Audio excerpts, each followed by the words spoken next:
Welcome in. Welcome in. This is your Wednesday live chat on a day where golf starts on a Wednesday, I guess, depending on what time zone you're in. For me, it's 11 p.m. on Wednesday night. So make sure that you get your picks in, get your lineups in, get all that fun stuff in, and don't wait. Don't tinker on Thursday morning. You will have missed out. Scottish Open this week, Open Championship next week. Whatever you want to talk about this time is yours. Questions, concerns, comments, get them in the chat right now, and I'll go through as many as I can over the course of the next hour or so. We'll probably get into a little bit of overtime.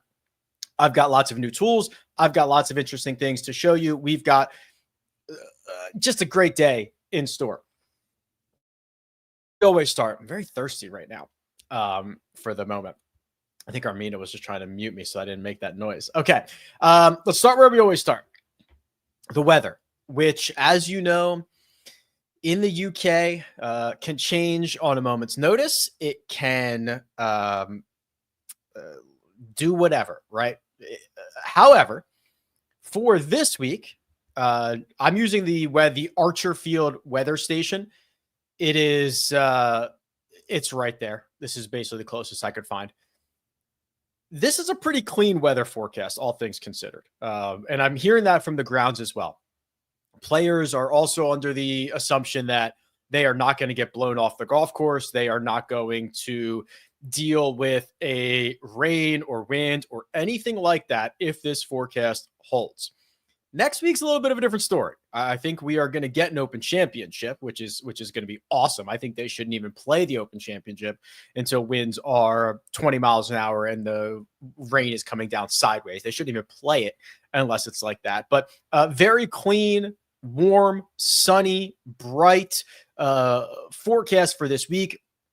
Tiny bit of wind on Thursday morning that kind of cools off a little bit Thursday afternoon, Thursday evening, but probably not enough for our purposes. Friday, very nice throughout. A peak of wind at 10 miles an hour late in the afternoon. No concerns about sunlight. Remember, this is the time of year where it stays bright until, my God, I don't know, 10 o'clock at night. What is sunset?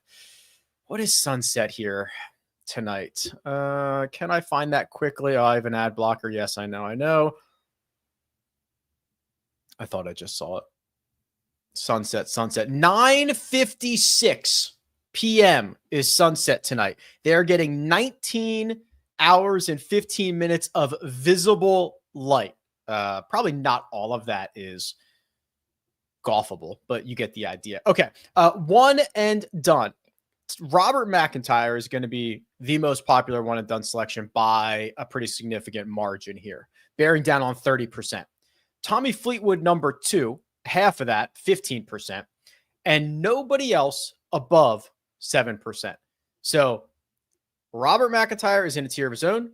Tommy Fleetwood is in a tier of his own. Everybody else from there. This is not an overly large purse. It's in line with more of the standard PGA Tour events. And if you're looking to make up ground, you can do it in a variety of ways because it's everybody not named Tommy Fleetwood, not named Robert McIntyre. And if you are playing the top of the board, or if you are near the top of the board, you can play either one of those two pretty comfortably. I'm sure we'll talk about some of the other options as we go along, but ones that stand out to me that I still have available, at least in the majority of my lineups, would be Sam Burns, for example. The fact that Matt Fitzpatrick is only 4.6%, that does not necessarily align with his betting odds. So if you're a Fitzy believer, that's a pretty good spot to run him out. So those are two of my favorites off the top, but I'm sure we will talk about that much more in depth as we go along. And before we go along, let me remind you that right now, DraftKings is giving new customers a chance to play free for their share of millions in prizes with their first deposit on the DraftKings Daily Fantasy app. Very simple to play. Build the dream lineup. Stay under the cap and sit back. Watch those points roll in, birdies and bogeys and every clutch putt. Yeah, baby. Download the DraftKings Daily Fantasy app and enter promo code RickDFS to play free for your share of millions with your first deposit. That's RickDFS for new DraftKings customers. The crown is yours. Evan, start us off here, bud. Let's see what we got here. 2 and done. Need to catch up ground. Majors are worth double. Have Hatton tapped for next week. Bobby Mack seems too chalky this week. Use him at the Open with Hatton and Hovland this week. So a 2 and done, meaning you can choose each golfer twice, or you have to choose 2. I don't know. I never know what that means. But I would say that if you need to catch up, you should probably not use him this week. You should probably use him next week. Yes, I believe that you have figured that out. Hey, Rick, top 10% in 1 and done standings. How would you deploy Colin, Tommy, Burns, Bobby Mack, Hatton, and Keegan? Wow. Okay. So this is for the rest of the way. Off the top of my head, you're in the top 10%. You don't need to do anything particularly stupid here.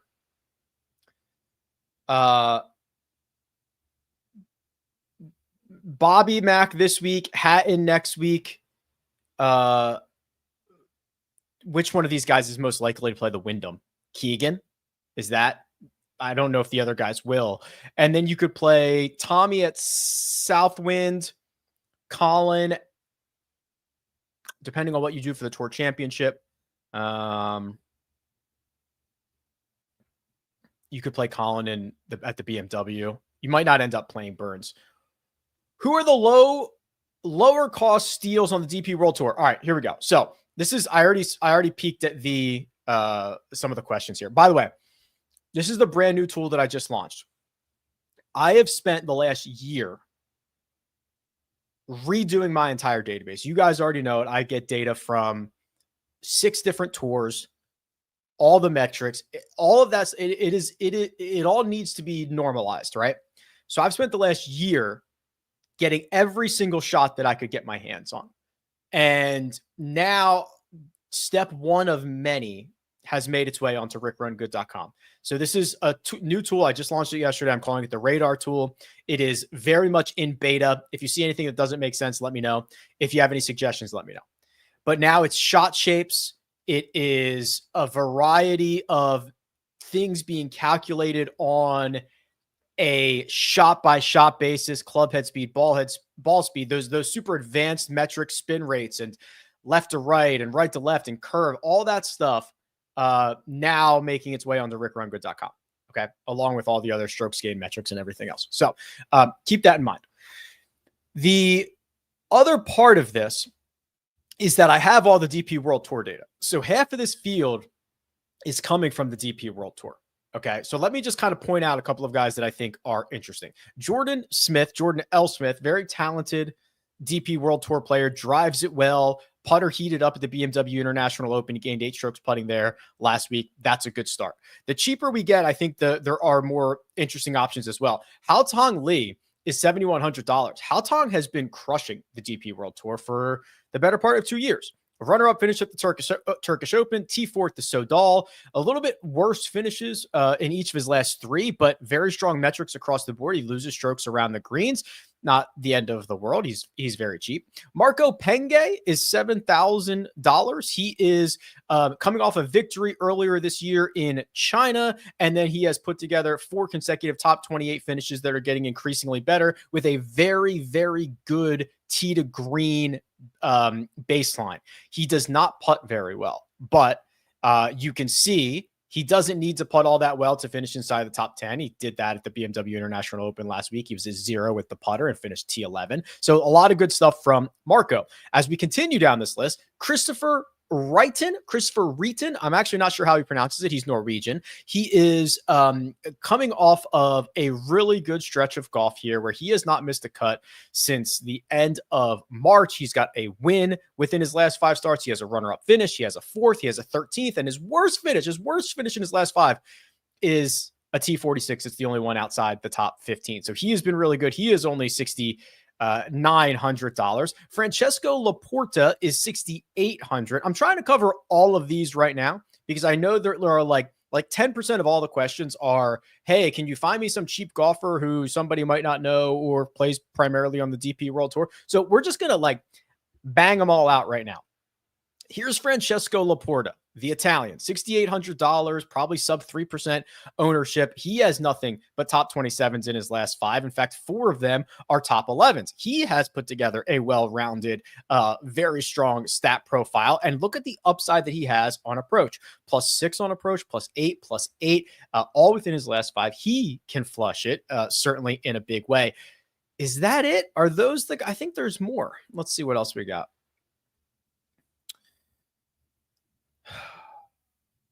Those might be my favorites. That was what, 5 or 6 of them? Yeah. Those are the ones that I would be looking at first and foremost.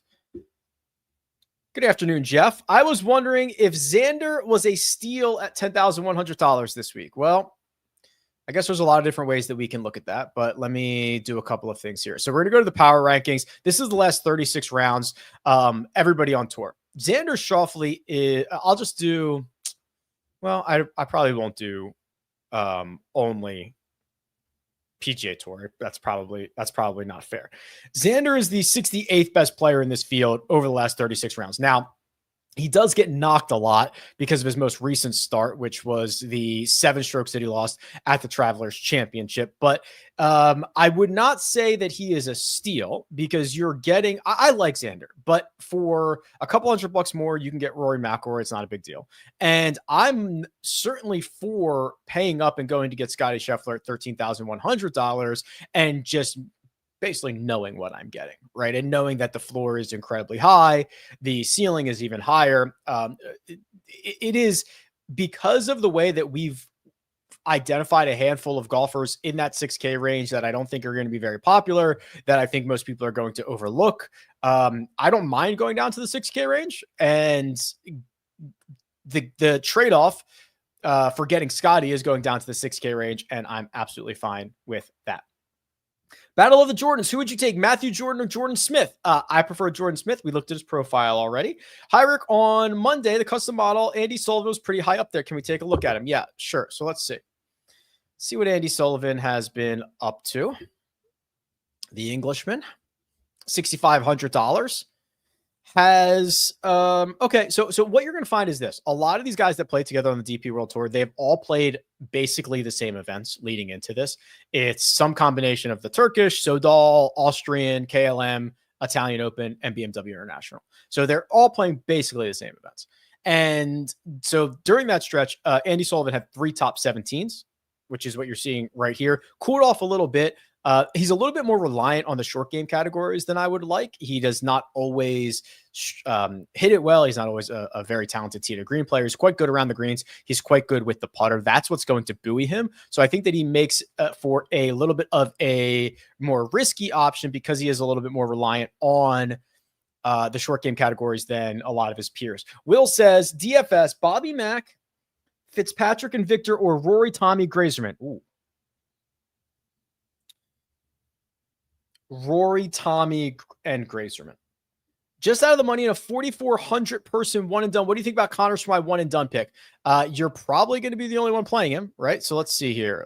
Corey Connors, who withdrew because of a wrist injury and has said he's not 100%, but he's good enough to play this week, is going to be sub 1% owned.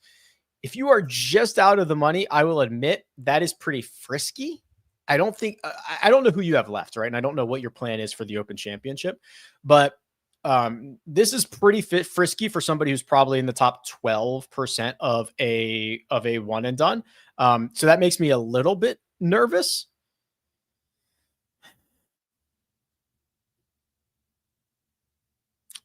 Yeah, I get it. Okay, he's got two good starts in a row here. I guess I'm mostly just worried about the wrist and if he's 80 or 90%, or if there's a chance that he hurts it again. I will give him the benefit of the doubt that if he's teeing it up, he's good to go.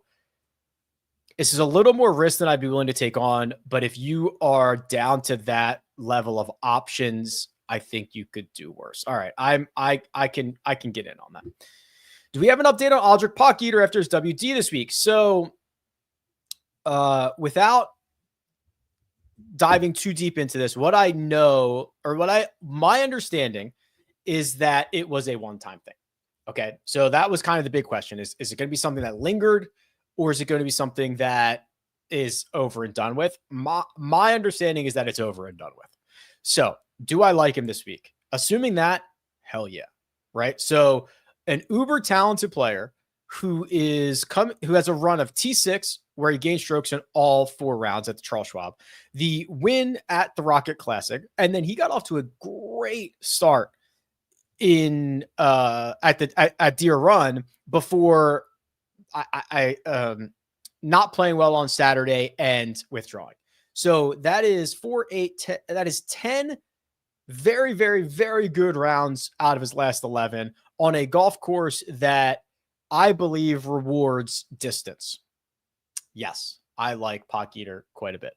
Last man in, Victor Perez, Eugenio Chikara. I'm assuming that's Matthew Jordan or Wrighton, which is Christopher, $7,400 left. I'm a sucker for Eugenio.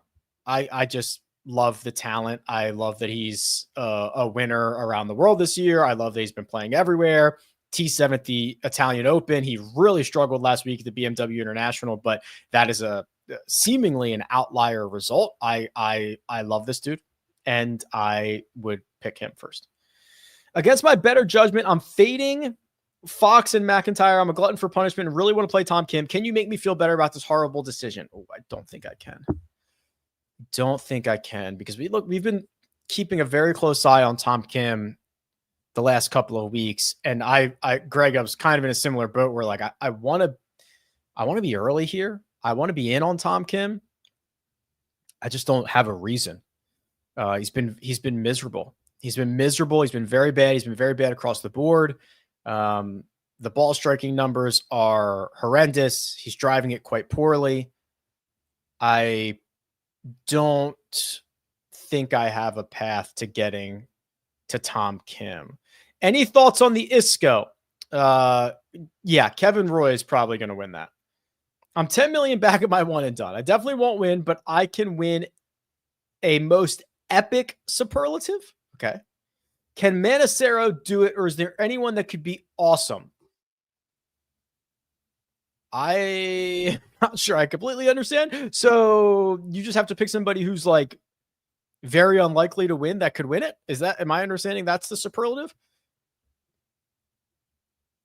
I wouldn't know if I would play Haotong.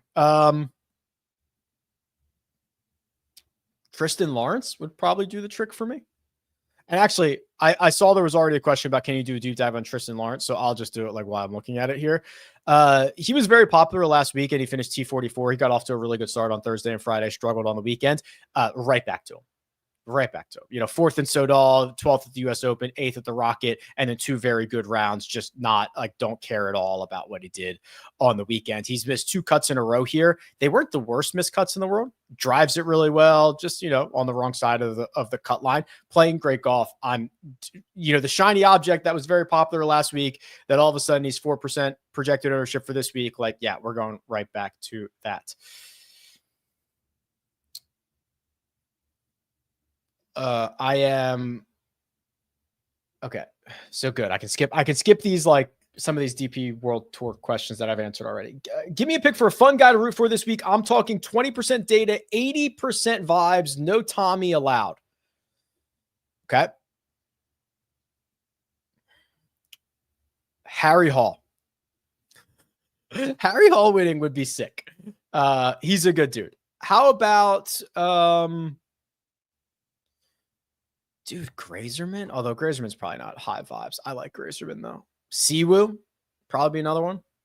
Played well last week.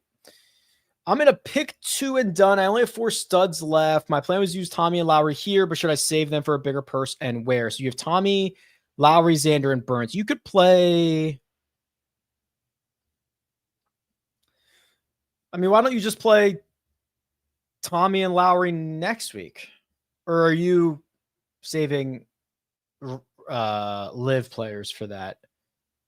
I don't mind if you use Tommy and Lowry here. I think I prefer you use Burns here than somewhere else though. So why don't you use Tommy and Burns here? That would be kind of interesting. Tied second for a current segment and one and done. This week and next week left. The only notables remaining are this. Okay. So I would probably go, if I were you, Cody, for this week and next week. And your second? Okay. Then just play Tommy Fleetwood this week and see where you're at. And then maybe play Victor or, crap. Do you want to win or do you want to stay second? Because if you want to stay second, you should probably just play Bobby Mack and then Tommy. If you want to win, you should play Tommy and then reassess next week and probably play Victor. Do you believe English and Stevens are a good fit for this golf course? I like English a little bit better than I like Stevens. Stevens has a huge ceiling, but a very, very low floor. I like especially on a golf course that we have seen 6 times between the DP World Tour and the PGA Tour, but also a golf like the forecast looks good. That can change at any moment. I think there's a lot of ways this tournament runs out, and that makes me like these well-rounded guys like Harris English, who just is better than the field in a lot of different areas. Can you do a deep dive on Sean Norris? Yeah, let's see what's going on with Sean Norris. Look at that headshot. He's $6,400. Hasn't played a lot. Was he injured? Maybe. So he played. Wow. Okay. So he played twice in March. Very well. A 9th and a 2nd at the South African Open and the Joburg Open. Then he played in April once, China, T15. Then he did not play at all in May. Only played the last week of June. So basically took 2 months off. Missed the cut at the Italian Open. And then T26 at the BMW. That was last week. Was he injured? Why did he miss so much time here? The way that I would read this without knowing anything else, he was playing great golf. Something happened where he took 2 months off. His first start back, he missed the cut, not a huge deal. And then he got a lot better and improved to a T26 at the BMW International. Didn't really hit it well, but he's kind of a short game specialist anyway. So I would say this is interesting. I think he's better than the $6,400 indicates. I just don't know what happened there for those 2 months. It's been a rough couple weeks for me in one and done. 17th out of 56, barely out of the money. Do I eat the Bobby McIntyre chalk? If you want to move up in a big way, you should not play Bobby Mack. You should play. I'm happy with Burns or Fitz. I'm happy with Fitz. Can we do the Fitz? Can we do the Fitz conversation? Right? If you missed it on Monday, he's playing a lot better. It's been a down year, maybe a down 18 months for Fitzpatrick. He's made a bunch of cuts in a row. He's got higher finishes now. He's got 2 top 10s in his last 5. He's got another T17. The ball striking numbers are as good as they've been in a year. He has played here a handful of times and he's always putted well here. And that's the one thing that he's kind of like the final thing that he needs to plug a little bit on. So yeah, I see the path for Fitzpatrick playing quite well. Rank these 7K-ish guys. I would rank them Denny, Manacero, Knapp, Goddard. I find myself leading into the 8K range, the 7K range. What are your 2 favorite players in these ranges? All right, let's see what we got here, Brendan, excuse me. So we need 7s and 8s. Okay, so Fitzpatrick, Harry Hall. Those are the 8s. 7s, there's a lot of them. I would probably say if I had to narrow it down to 2, I am including Price in this consideration. Pock-Eater and Lawrence. Give me the South Africans, right? I think that's right. Would you prefer the combo of Grazerman and Laporta or Taylor and Cauley? Grazerman and Laporta. To me, that's pretty clear. Rick, is there something to be said about the reason of JT's form around here is because of his putting, and he has largely fixed that issue? Let's look. Yeah, by the way, hat tip to, I never thought there'd be a time where I would see Justin Thomas gain strokes putting in 5 straight events, or I'm sorry, 10 straight events. That's pretty shocking. So what Matt is alluding to, he's saying His form around here has been because of putting. Well, I'm not sure that's the case. So he's played here 1, 2, 3. We have 4 years of strokes gained numbers. Yes, he has been bad with the putter. However, he has lost strokes on approach in all 4 of those measured starts. He's lost strokes off the tee in 2 of them. I also don't think his links prowess is as good as advertised. It is JT's definitely playing better, or he's definitely putting better, but I don't agree that that is the reason that he has struggled here. 14th out of 150 in my one and done. Looking at future picks, thoughts on Ludwig or Xander here versus a spot later in the season. The problem is you are like not really ever going to feel comfortable playing Ludwig with his inconsistencies. You've got a bounty of riches. You can run those guys out in almost any order that you want them in. So you're going Rom next week. You have Ludwig, Xander, Victor, and Rory. I don't think you can go wrong, quite honestly, because you don't have Tommy, you don't have McIntyre. Rom will be somewhat popular, but he's already been used in other majors by most, or by a lot of people.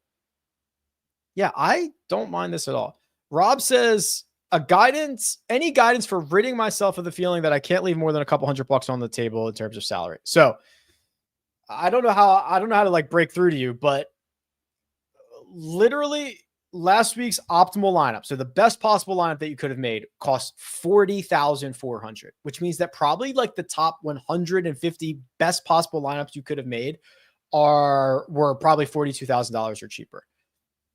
That is not that low, but the optimal lineup is routinely $48,000 or cheaper.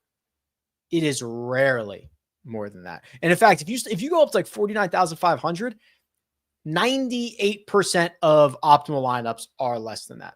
It is just, I don't know how to like make your brain think that, but yeah, it's true. Like you can leave basically however much money on the table that you want.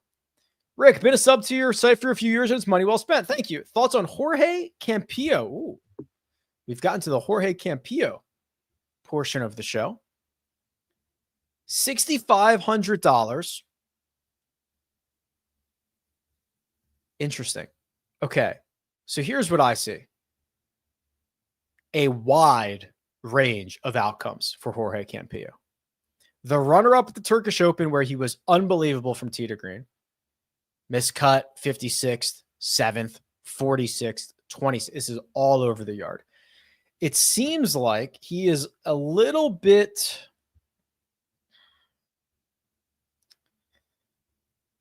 I'll tell you what, this is a weird profile. He's pretty good on approach and around the green, as those two things don't usually go together, as his strengths. And then he's all over the place with the putter, and he is all over the place off the tee. So I think if you're looking for a cheap, nearly 0% owned, huge range of outcomes guy, he could be that guy for you. That's a very bizarre profile. Hey, Rick, would you be able to give a fade for high, medium, and low priced golfers? Oof, this is always a good way to get me in trouble here. So, I mean, okay. Like, I'm not going to do it in any substantial way, but if you wanted to fade 35 to 40% owned Scotty Scheffler on a link style golf course that adds a lot more variables to it, I would not be upset at all about that. I'm not going to do it, but I would not at all be upset about that. I will probably pass on Robert McIntyre. I think that there are other viable options here that are just as good, if not better. I love Rasmus Niergaard. I talk about him all the time, but I'm not playing him at 15% ownership at $7,600. Not when there's Nick Taylor, not when there's a variety of DP World Tour players around him. And then who else? Is anybody else going to be? Penge is going to be 11% owned. A little bit more than I would like. Brian Campbell, 6%. That is absolutely insane. Happy Gilmore or Caddyshack? I'm a Happy Gilmore guy. And then Jake says, I broke 100 on a par 66. Keep rolling, brother. That's cool. Do you think that par 70 courses have different correlations with certain players? Can you think of any way to check what players do well on them? So you have to think, like, why are they par 70s? Because they have an extra par 4. So you're usually thinking about like par 4 scoring or, usually solid approach play. But yeah, there's a variety of ways you could do this. So you could go to, I think I've got it here, right? Holy Grail. Do I have it here? Holy Grail stats. Like you could go to par. So like par 4 scoring average, best players in this field. Scotty Xander, Henrik Norlander, Jacob Bridgman, Maverick Keneally, Alex Noren, Andrew Putnam. You could also go to the custom model and weigh. Don't I have par? Okay, so you could do par 4s here, right? You could do strokes gains par 4, which is different than scoring average because it looks at how difficult the hole is. So Sam Bairstow, Rasmus Niergaard, Scotty Scheffler, Alejandro Del Rey, Justin Thomas. Some of these guys might not have huge sample sizes, but yeah, there's a couple of different ways you could do that. I've answered a lot of those on that stretch right there, which is nice. Just wondering if you're bullish on players from Scotland or more inclined to be light on their ownership. Neither. Everything's kind of like just because you're from Scotland doesn't mean you're better than Scotty Scheffler or Rory McIlroy, right? If it was the absolute last thing and I could not decide, sure. But I'd also argue the other side of it that there's a lot more pressure on these guys too. So it's it's tough. Did the deep dive on Tristan Lawrence. Let's do the deep dive on Nick Taylor.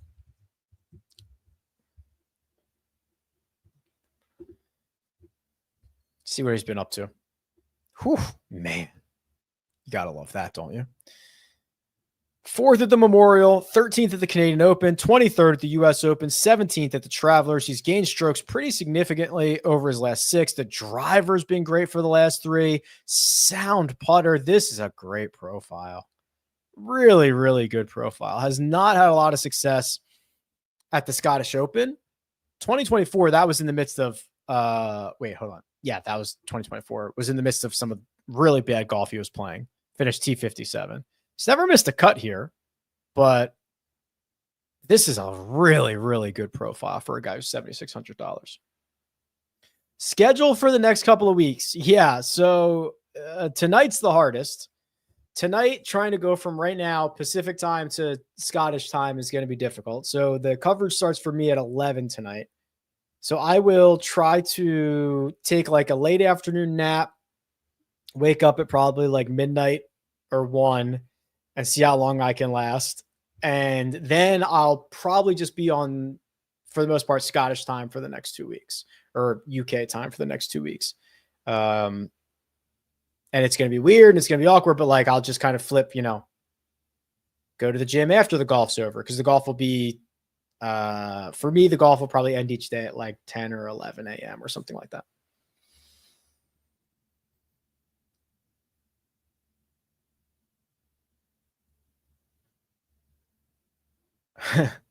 Miguel says, big listener of Rick Run Good in the second cut. Thank you. Can you please do a deep dive on Romain Langask and Yannik Paul? Okay. Start with Yannik. He has really not hit the ball well. Lost 8.5 strokes from tee to green last week. He's lost strokes off the tee in 5 of his last 6 measured. He's lost strokes on approach in 3 straight. This is not, that's not a good profile. Good history here. Couple of top 25 finishes, but that's not a very good profile. Romain Langask. See what he's been up to. Oof. 3 missed cuts in a row and 3 different ways to miss those cuts. Off the tee, approach, around the green. Yikes. Probably not super excited about either one of those guys. Tell me why Clanton over McCarthy isn't a lock. Clanton is a very volatile player. His short game and his putter are pretty bad. Now, I understand when he says, McCarthy has never made a cut across the pond. Technically, either has Luke Clanton either, right? I mean, if we think that experience matters over there, like Clanton doesn't have the experience. I find Luke to be incredibly raw, incredibly talented, but he has got to figure out the short game. He hemorrhages a lot of strokes there. So yeah, I mean, you put these two guys together, they make one hell of a player. Brian Harmon getting the call next from Steven.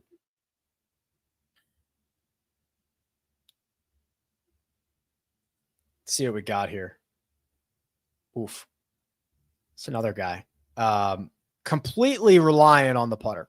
So he's lost strokes on approach and a lot of them in 6 straight. He finally putts well at the Travelers and finishes 8th there. That's also a golf course that you do not have to be long. So he gains 3.5 strokes off the tee.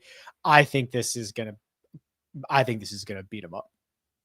If I'm honest with you, right? It's a golf course that rewards distance.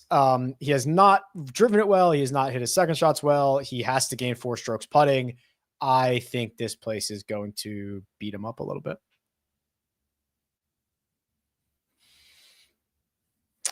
He's got 2 good results. We haven't seen him play that well in a while.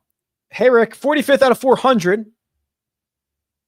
Should I just go with Colin or BMAC or take a flow? Oh, dude, I don't think you need to take a flyer on Christopher Reeton. You should probably just play Colin. I dig Colin this week. Slower greens. He's got Billy Foster on the bag.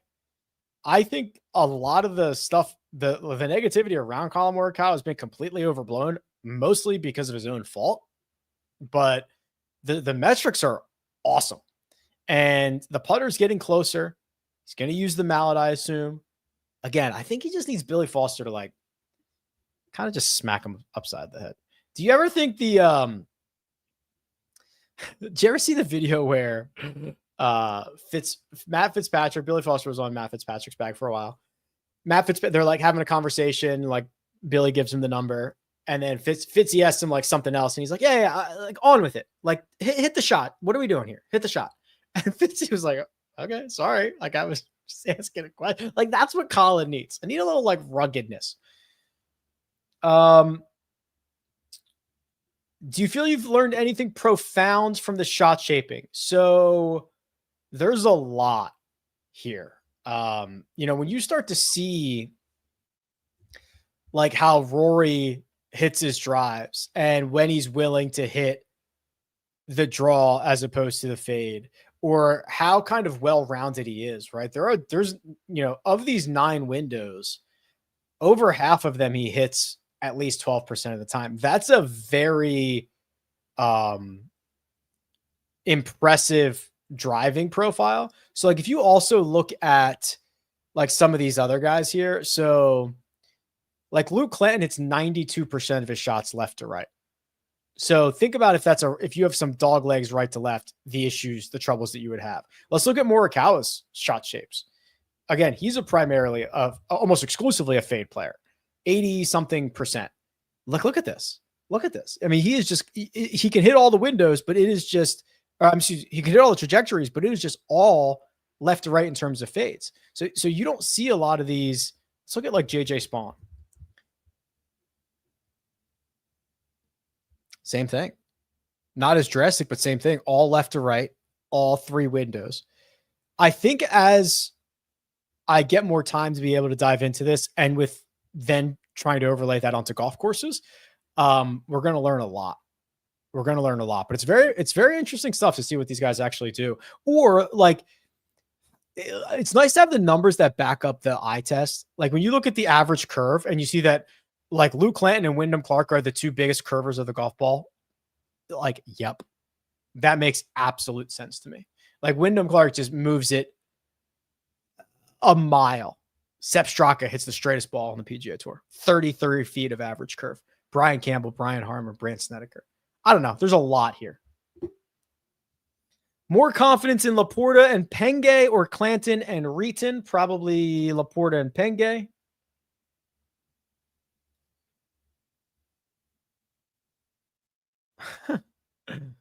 Sorry, I was just reading that. Fourth in a 350 person one and done. Play Bobby Mack and not think about it. Yeah.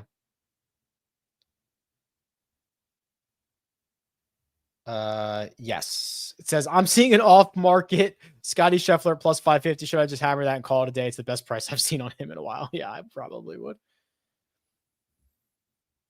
Am I crazy for being heavy on Rory this week? Here we are, 41 minutes in, and I don't think we've really done a proper Rory McIlroy conversation. I have zero concerns about Rory McIlroy. T6 at the Travelers. He was engaged on Sunday. Looked like he had that fire in him. If Rory McIlroy can't give us the goods the next 2 weeks between the Scottish and Portrush, just hang him up. I think we're going to get we're going to get 2 very good weeks from Rory. He's won this event. He's finished 4th at this event at this golf course. Remember, he stole it from Robert McIntyre 2 years ago. Love Rory in this spot. Do you think you'll make it to the Black Desert this year? I have not seen the date, but I'm hoping. So I've got to do a couple of, so latest is I got to go, I'll be in Nashville at the end of the month. Then I'll be in Memphis for the St. Jude, excuse me. Then obviously hoping for Ryder Cup, and then I'll look at the fall stuff. But I would love to get to Black Desert. I love Southern Utah. Mina and I go to Southern Utah, I would say quite a bit.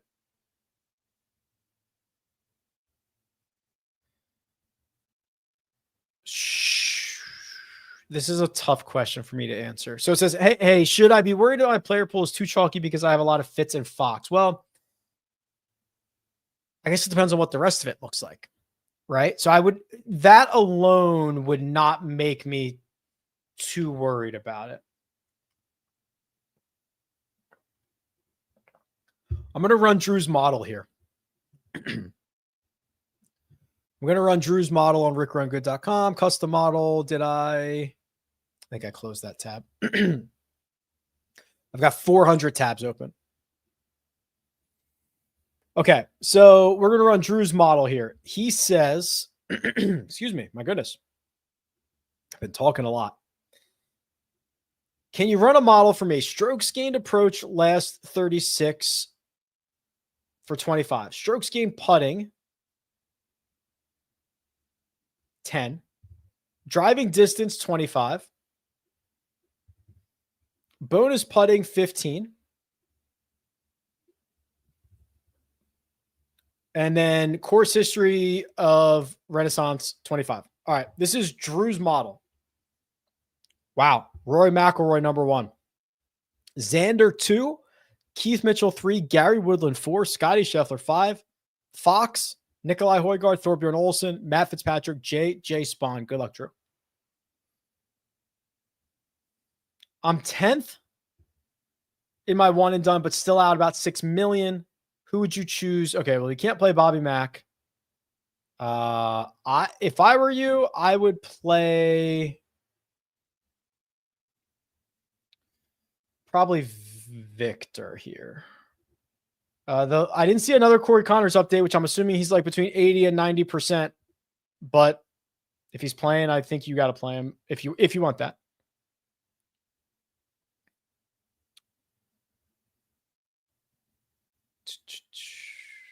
Okay, I'm getting to the point where I've answered a lot of these, which is good.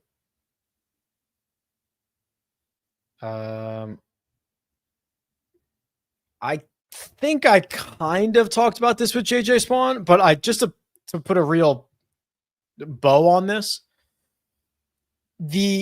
I cannot describe to you how impressive it is to win the US Open, be miserable for the first 2 rounds at the Travelers, and then rally to finish T14. That there are so many guys who are so weak that would have not done that. And JJ gave us the full grind for all 4 days. Like, dude, yeah. I think we're going to learn he's probably a lot better than we thought he was. So I'm pretty stoked on JJ. This says, who's the best to play if you're the last person in the money, I think you have a lot of options. Anyone not named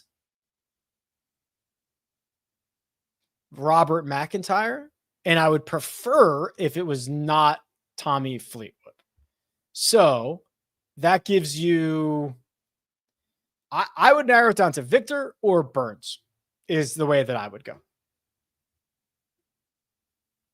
I'm 1 million out of the money. I'm torn between a few options.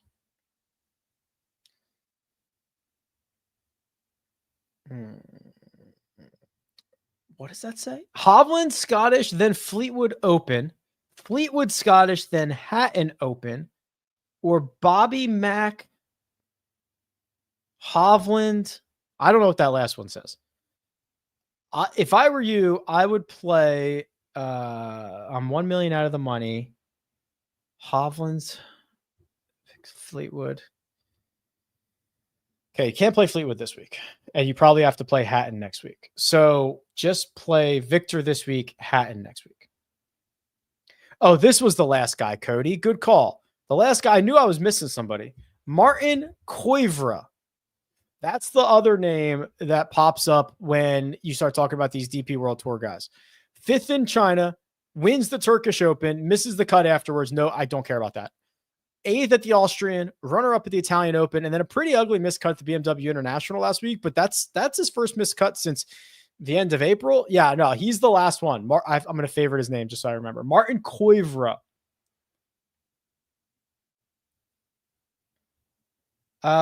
Yes. So Jason says, let's not forget they are DP World Tour players for a reason. He's right. But the talent around the globe has never been tighter. There are absolutely guys on the DP World Tour that are better than PGA Tour players. Like, absolutely. 100%. So I agree with you. And they are playing lesser competition, but they are not scrubs.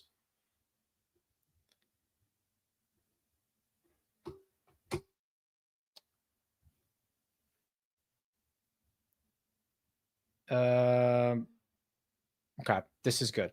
This is a lot of the same stuff. It says, how are we not talking about Pock Eater? Well, we did 45 minutes ago, but in your defense, I'm just getting to your question now. So you probably typed that before I said it. Favorite out of McNeely, Pentrith, or Grazerman? Probably Grazerman. So this dude is a stud. This dude's a stud. Let's just look at his profile here real quick. $7,800. Hasn't missed a cut since Houston. Okay. Look at the driver. Look at the approach play. That's gaining significantly off the tee in 5 straight. It's gaining on approach in 6 straight. Very, very talented putter. In fact, he's one of the best putters on the PGA Tour, despite this 3-week stretch in which he struggled. I love me some Max Grazerman. Excuse me. Oh, good. We talked about Nick Taylor. Oh, that says at Mina. Is it a Nick Taylor week? You are the gate. She has a very good beat for Nick Taylor for some reason. Here's the Ryan Fox deep dive. And probably the reason why we haven't talked about him that much is like, I feel very normal towards Ryan Fox, but it's all relative, right? I'm generally a high thinker of Ryan Fox. Like the fact that he's won twice in his last handful of starts, that he never had the post-win slump, that he's contended or at least competed in major championships, that he's done it in signature events, that he has a really good skill set. Like he hits it far. He keeps it in play. His second shots have been dialed. He's a very, very sound putter. All of it. Like I have no bad things to say about Ryan Fox. Not the greatest success around the Renaissance Club, but I also feel like he's emerged in 2025 like we've never seen before. So I'm here for it. All right, real quick on the ISCO. So I'm going to switch. So I've also loaded in. So the live salaries and everything, all the live stats are in there. The ISCO stuff's in here too. So here are 3 names that are absolutely going to win the ISCO. If you made me bet 3 golfers, they would be Kevin Roy,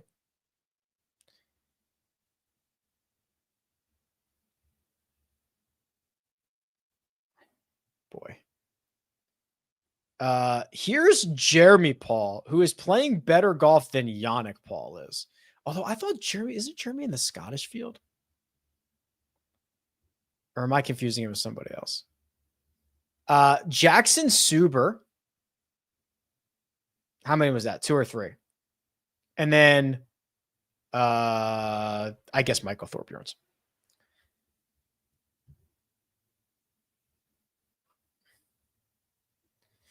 Can you check on Alex Smalley, please? Yeah, I can.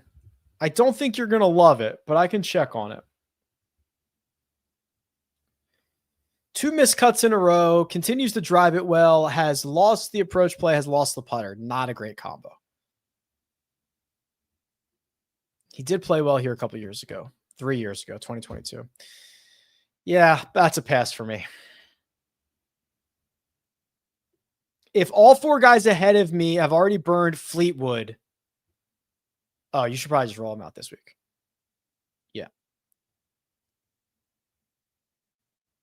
The Rick Run Good one and done ends at the BMW Championship.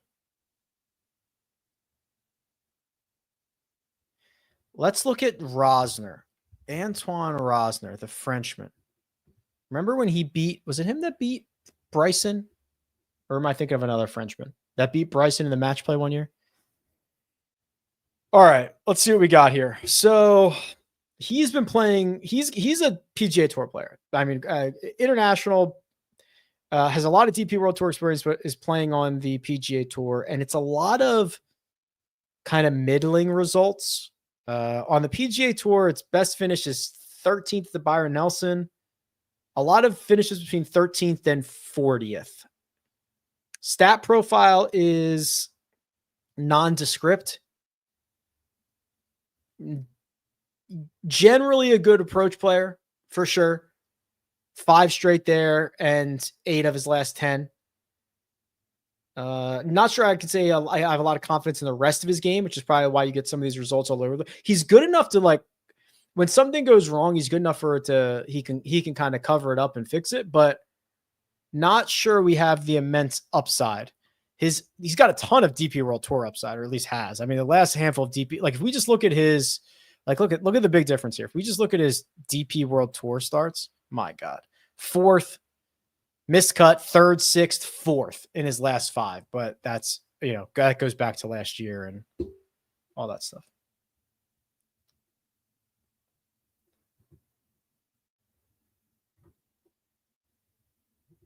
My first year playing one and done. I'm 1.4 out of the money. I have Tommy and JT left. I like Ryan Fox this week, but is that too much of a gamble? Yeah, probably. You should just play JT.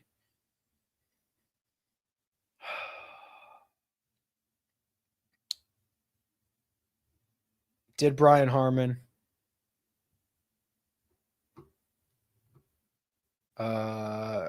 Lee Hodges we haven't done yet.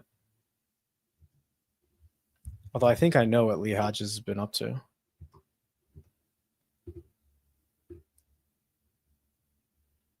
God, how is he not finishing better? I know he had the T9 at the Canadian Open. How is he not finishing better?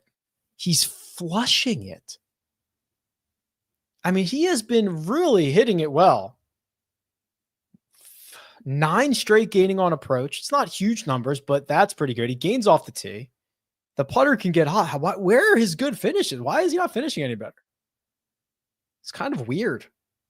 I guess I'm excited because if you show me this profile and covered up the finishing positions, I would think they were a lot better than this. He's played here twice. He's made both cuts, T12, T46. I don't. Is Harry Hall a good one and done pick? I think he'd be like the 10th guy I picked. I think it's very, very deep.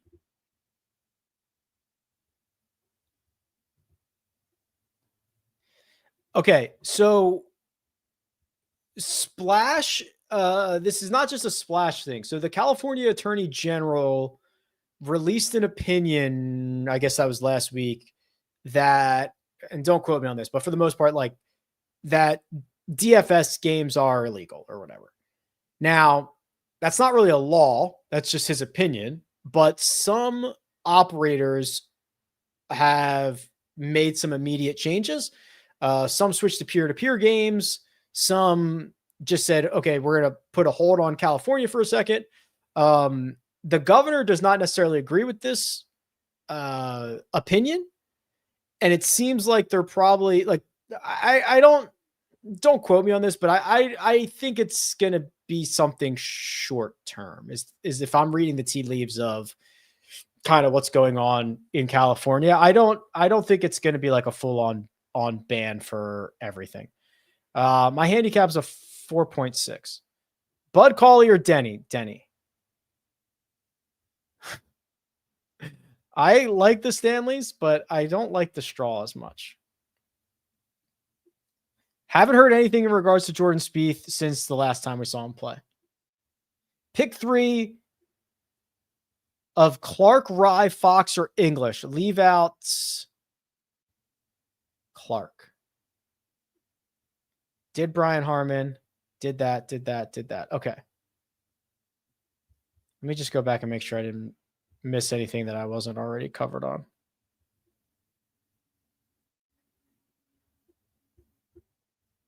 Okay. All right. I think I'm going to put a pin in that here. I've got a nap I've got to get to and got to get myself on Scottish time. I want to work on some data as well. But this tournament starts tonight. I'm looking forward to getting after it the next couple of weeks with you guys. But yeah, I don't really have anything else to say. I appreciate you guys coming out. I appreciate you showing up. All right. I will talk to you guys soon.